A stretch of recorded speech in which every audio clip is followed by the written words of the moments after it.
இப்போ இந்த ஊருக்கு வந்து 35 வருஷமா வந்த பஸ் திடீர்னு நிப்பாட்டினதுனால மக்கள் வந்து அதிகமா பாதிக்கப்படுறாங்க.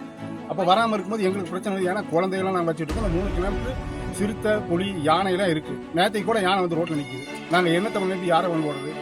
3 கிலோமீட்டர் பொருட்களை தூக்கிட்டு, அத்தியாவசிய பொருட்களை தூக்கிட்டு வந்து இந்த உபாசி பகுதிக்கு வர்றாங்க. இந்த 30 ஆண்டுகளாக இந்த உபாசி பகுதிக்கு பஸ் பேருந்து வசதி வந்து தங்கு தடையில்லாமல் நடந்துகிட்டு இருந்துச்சு. இப்போ வந்து என்னன்னா, ஒரு 4 மாத காலமாக ஜூன் 3ஆம் தேதியிலிருந்து இந்த பகுதிக்கு வந்து பஸ் வந்து விட முடியாது, இந்த பஸ் வந்து ரோடு சரியில்லை அப்படின்னு சொல்லி பஸ் போக்குவரத்தை வந்து நிறுத்திட்டாங்க. இதில் எங்களுக்கு என்ன பிரச்சனைனா, இப்போ இந்த ஊருக்கு வந்து 35 வருஷமா வந்த பஸ் திடீர்னு நிப்பாட்டினதுனால மக்கள் வந்து அதிகமாக பாதிக்கப்படுறாங்க. இப்போ வயசானவங்க இருக்காங்க, ஸ்கூல் குழந்தைங்க இருக்காங்க. இப்போ இவங்கெல்லாம் ஒரு 3 கிலோமீட்டர் நடந்து போய் பஸ் பயணம் பண்ணுற சூழல் இருக்குது.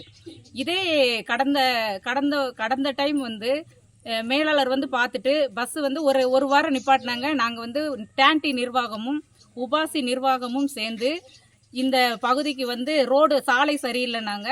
அதை வந்து சீரமைச்சு ஒரு வாரம் அதை வந்து ஒர்க் பண்ணி சாலை சீரமைப்பு செஞ்சு கொடுத்தாச்சு. குழந்தைங்களோட புத்தகை சுமையெல்லாம் தூக்கிட்டு 3 கிலோமீட்டர் நடந்து போய் அவங்க போய் பஸ்ஸில் பயணம் பண்ணுறாங்க. இடையில என்ன நடந்தாலும் அது வந்து ஆட்சியாளர்களுக்கு தான் கெட்ட பேடு. அதனால் இந்த திராவிட மாடல் அரசு நம்பி நாங்கள் வந்து இந்த ஏன் இப்படி பண்ணியிருக்கோன்னா, இத்தனை நாள் திங்கள் டு சனிக்கிழமை நாங்கள் பண்ணணும் அப்படின்னு மக்கள் வந்து இப்போ திடீர்னு தான் பண்ணியிருக்காங்க. ஏன்னா ஸ்கூலெல்லாம் இருக்குது, அதெல்லாம் பாதிப்பு வரக்கூடாது அப்படின்ட்டு இன்றைக்கி ஞாயிற்றுக்கிழமை வந்து மக்கள் வந்து 3 கிலோமீட்டர் பொருட்களை தூக்கிட்டு, அத்தியாவசிய பொருட்களை தூக்கிட்டு வந்து இந்த உபாசி பகுதிக்கு வர்றாங்க. இந்த உபாசி பகுதியிலேருந்து பீமஸ்லன்னு ஒரு பகுதி இருக்குது, அந்த பகுதிக்கு இன்னும் 3 கிலோமீட்டர் நடக்கணும்.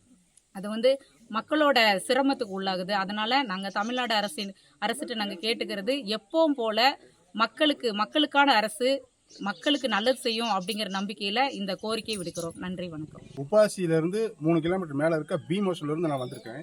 இங்கே வந்து நாங்கள் ஒரு 40 வருஷமாக இங்கே இருக்கிறோம். இருக்கிற இடத்துல 40 வருஷமாக பஸ் வந்துட்டு போயிட்டுருக்கு. போகிற இடத்துல ஒரு 3 மாதமாக ரோடு சரியில்லை. மழை காலத்தில் ரோடு மோசமாக தான் இருக்கும், இருந்தாலும் பஸ் வந்துக்கிட்டு தான் இருந்துச்சு. இந்த திலகரன் ஒரு டிரைவர் வராரு, அவர் வந்து தான் இந்த பஸ் வராதுன்னு சொல்கிறாரு. ஆனால் மற்ற டிரைவர்லாம் வந்து இப்போ வந்திருக்காரு, காலையில் வந்திருக்காரு டிரைவர், அவர் தான் பஸ் வந்திருக்குது. அவர் வரும்போது மட்டும் ஏன் பஸ் வர மாட்டேங்குது? இப்போ 9 பஸ் வர மாட்டேங்குது, 7:30 பஸ் வருது, நைட்டு 8 மணி பஸ் வருது.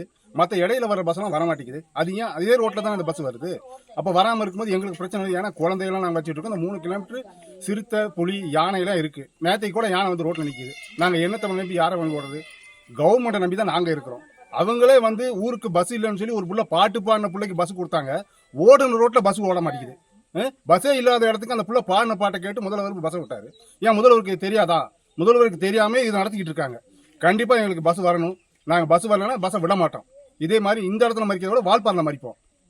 பிளே ஸ்டோர் மற்றும் ஆப் ஸ்டோரில் இருந்து பாலிமர் செயலியை QR கோடு மூலம் பதிவிறக்கம் செய்யுங்கள். செய்திகளை உடனுக்குடன் பெறுங்கள்.